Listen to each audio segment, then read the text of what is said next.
Hi everyone, got another review, giving my thoughts on something, though this time it isn't True Blood.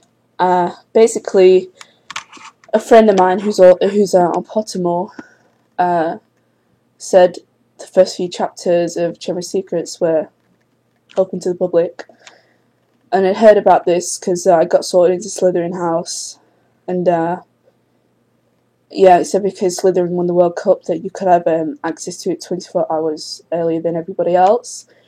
But I've not been really checking Pottermore that much, apart from just to see the House Cup. And I think the chapters have been open for more than 24 hours because I see people from the other houses going on there as well. But yeah, I'm not bothered about that. I'm just really glad that one, Slytherin won the House Cup, and two, that I managed to see the first four chapters. The first four chapters, not much really happens in them, but you don't really expect them to. Looking at the book, it's just basically what introduces Harry. No one's been writing to him over the summer. He's kind of stranded. It's just kind of really crap, to be honest. And being back with the Dursleys, everyone's kind of getting used to him being a wizard, because they tried to hide it from him, because they're very they've got a phobia against magic and the wizarding people, the wizarding population. So he's kind of frustrated with all that, and then obviously he goes upstairs and finds Dobby on his bed, and Dobby's like, you can't go back, but he does anyway. He goes to Ron's house, flies to Ron's house. Ron and his brothers kind of come and rescue him, and Mrs. Weasley's kind of shouting like, "Oh, I thought you were dead. You don't know what could have happened. How dare you!" And then they go off to Diagon Alley after getting their letters and stuff. So basically, that's the point where it ends. Is where I'm going to go on Pottermore right now. I've actually got a potion brewing there. It's the Wide Eye potion. It's the first time I've actually managed to successfully make it because it's very difficult to make. But yeah, the final point in the chapters that are available in Chamber of Secrets, it's called Lucius Malfoy in Chapter 4, Moment 4. And as you can hear, everyone's in Diagon Alley, and it's really cool. I mean, the art's wonderful, it's beautiful. And they're all like coming around to see Gilderoy Lockhart, who is, of course, a local celebrity. So, it's all going on and stuff. But yeah, basically, the art's really, really nice. I felt it's kind of a bit empty, like, when you click around and you find things like collectible items. I felt it was a bit empty in that respect. I hope there could have been more interaction with, like, putting your mouse over things, being able to do things, but I was really, I loved it, when I found, like, a bean or something like that, because you're rewarded with the house point. And it's just, overall fun to, like, check around, see what new things have been added, to try and find new bits of information. And yeah, then you have the ability to collect books, I think. Yeah, books from Mrs. Weasley's fireplace, and then books, Diagon Alley. And then you get a few chocolate frog cards. I can't remember which ones they are because I've got a collection of them, but I know there was Agrippa, the one that Ron was looking for. There was Agrippa. I can actually go and check right now and see if anything is added. I think it was Miranda Goshawk, Newt Scamander, and Agrippa. Though I can't find the Agrippa card. I don't think I have the Agrippa one, actually. Oh, what a shame. Okay, well, obviously I'm going to have to look for that because I know it's in there somewhere, apparently. But yeah, so then you buy your books at Diagon Alley. You get your second year shopping list, so that's nice to go and see the books that you have to buy. Obviously, it's all Gilderoy Lockhart's books, and then the second grade spells. I can't remember who it's by. I can check right now for you. It's by I don't know. I don't know. And then you just have stuff like cookery books you find from Mrs. Weasley, you have Enchantment in Baking, Charmier on Cheese, and then you get the Encyclopedia of Toadstools, I think you find that one. And yeah, just all Gilderoy Lockhart's books. Anyway, I'm dawdling on. So yeah, it's good to let you know. It's interesting to go and see further into the art and find more things. I think they could have tweaked it a bit more, made it a bit more, slightly more interactive, but that was redeemed for me by the mini games that you could find. For example, the gnome minigame. The gnome minigame, can I just say, the denoming the Weasley's Garden is probably one of the most infuriating minigames I've ever played in my life. I remember playing it on the PlayStation 1, and even then I hated it because it was just, the aim was to get a good fast spin and then fling it off just at the right moment to send it flying really, really, really far. But by that point you were spinning so fast that you didn't know when to you didn't know if you were going to let go and then it was going to go completely the way. Fortunately for me, it just went in completely the direction and I just failed at that.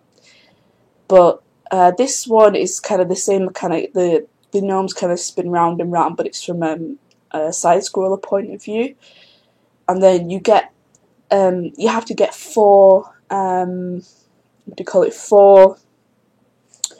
over the garden wall, and then anything you get after that, I think, is an extra house point. So that's a cool little addition. It gives you incentive to go back and play the game to get more house points to your house. And yeah, and then there's also, if you get a gnome past this tree stump, I think you get extra points. I'm not sure what that's for. I assume that if you get 5 gnomes past the tree stump, you get an extra book or an extra reward. I'm assuming that. I'm not going to say that's what you do get, because I know you get a Gilderoy Lockhart book for doing the task at hand to proceed on to further into the journey kind of thing. And then you have another mini game where you have to keep this pie afloat for 14 seconds or something with a. That was cute. It was just keep it in the edge, keep pressing it. Nothing much really, amazing or anything. And then you have you actually have an insight into technology in the Wizarding world, and it was really interesting to read because I always wondered, do they actually use technology? Why do they completely just reject it, sort of thing? It just seemed kind of weird. I've always found it strange why Ron never really knew what a telephone was, or why they had Muggle studies, because I've always wondered, well, don't they have primary education like we do in the real world before we go into secondary school or high school in America, as you call it? And it was interesting to see that they actually, because they have magic, it seems kind of redundant to have things like a dishwasher or a dryer when it's also like a social stigma to use those kind of things, because it's kind of saying, you don't really have the magical ability or skill to sort of, do the washing up with magic, or dry your clothes with magic, or do the sewing with magic, or whatever. So that was interesting, but it also mentioned that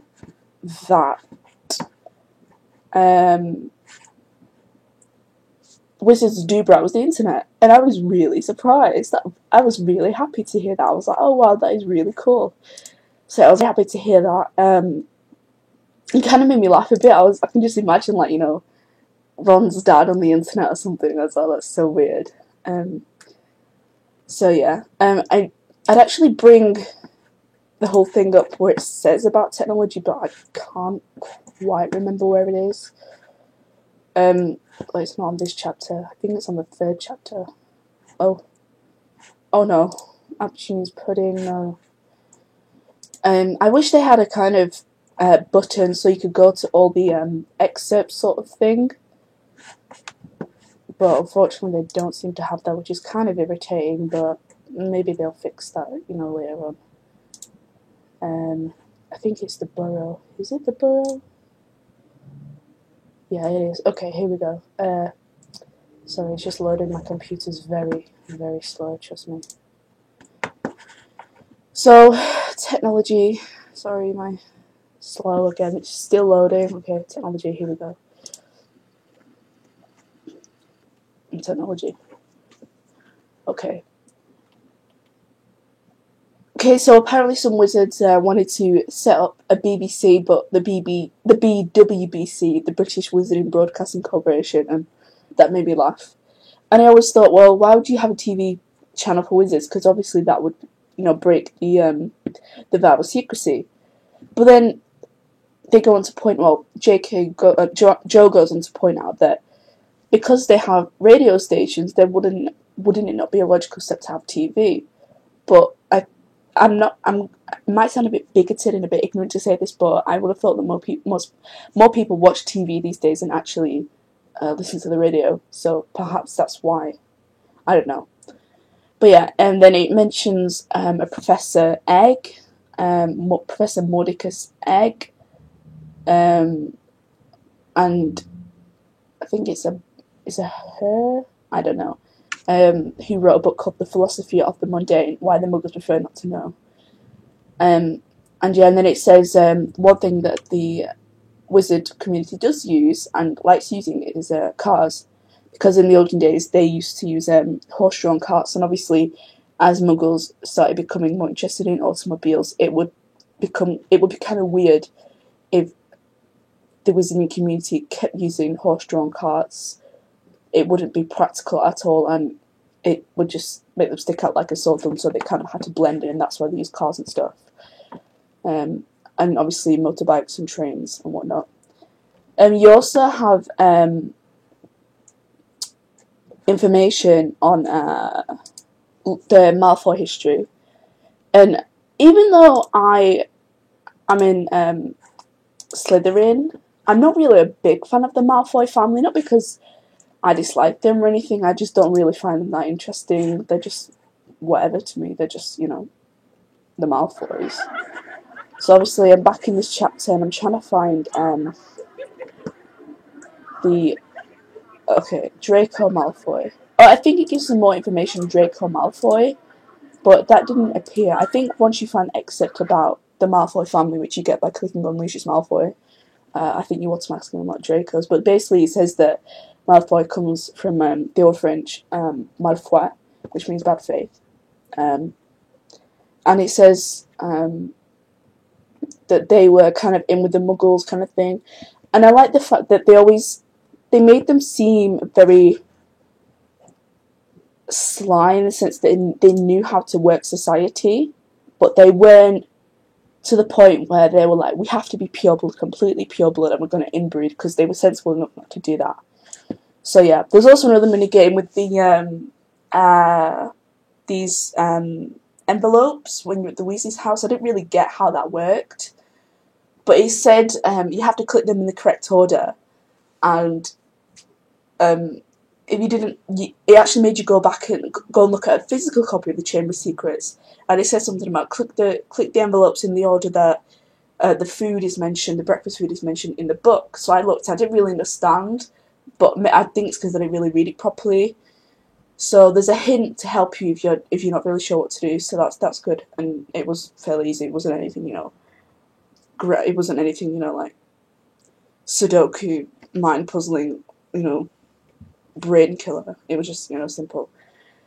So yeah, so I'm very pleased with what they've put out so far. I like the information given. I'm definitely interested to go and see more of this Chamber of Secrets. I'm very pleased that they put out the first 4 chapters, because they said it would be in September, in summer, but obviously summer can end in September. So I'm glad that they didn't kind of just take the piss with it and just actually gave it to us what we wanted and when we wanted it, which was very soon. But I think that they might be biting us off with this content that they've got now. But yeah. And you can also go and buy all the Gilderoy Lockhart books in Diagon Alley, though it doesn't really tell you to do so. But if you go to Diagon Alley, it will say you've got a shopping list, so you should go and buy them. And you also get a new allowance for the second year as well, in case you've kind of run out of money from potion buying or whatever, because God knows how much money I wasted on buying potions after blowing so many up. But yeah, so definitely check it out. It's really good. The art is beautiful. They've added new sounds and stuff like that. So yeah, this is definitely a good experience, and I'm very, very glad that it's come out now, and it's really fulfilling. So yeah, that's my thoughts on Pottermore Chamber of Secrets. So goodbye.